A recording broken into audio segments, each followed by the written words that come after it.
அனைவருக்கும் வணக்கம்.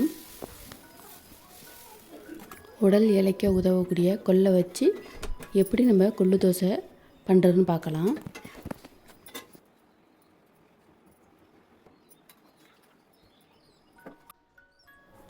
நான் 1 கப் பச்சரிசி எடுத்திருக்கேன், 1 கப் இட்லி அரிசி புழுங்கரிசி எடுத்திருக்கேன், 1/2 கப் கொள்ளு எடுத்திருக்கேன், 2 டேபிள் ஸ்பூன் துவரம்பருப்பு எடுத்துருக்கேன். எல்லாம் நல்லா கழுவி சுத்தம் பண்ணி 2 மணி நேரத்துக்கு ஊற வச்சு எடுத்துக்கலாம். ஊறினதுக்கு பிறகு மிக்ஸி ஜாருக்கு மாற்றிக்கிறேன்.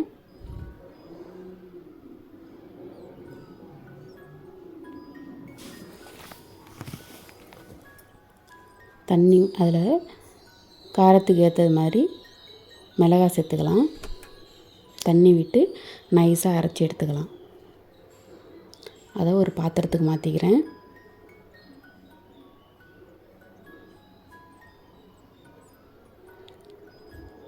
தேவையான அளவு உப்பு சேர்த்துக்கலாம்.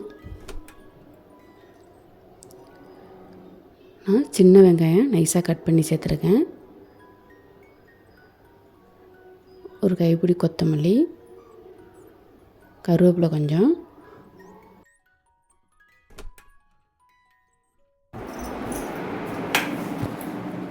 தோசை மாவு பாத்திரத்துக்கு கரைச்சிக்கலாம். தோசைக்கல் சூடானதுக்கு பிற்பாடு நல்லா நைஸாக தோசையை ஊற்றிக்கலாம்.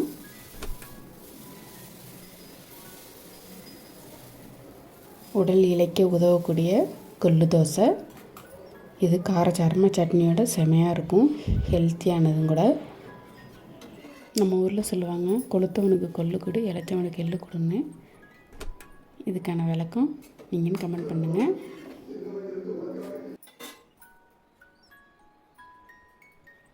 இந்த வீடியோ பிடிச்சிருந்துச்சுன்னா மங்கை சமையலுக்கு சப்ஸ்கிரைப் பண்ணுங்கள், ஷேர் பண்ணுங்கள், கமெண்ட் பண்ணுங்கள். தேங்க்யூ ஃபார் வாட்சிங்.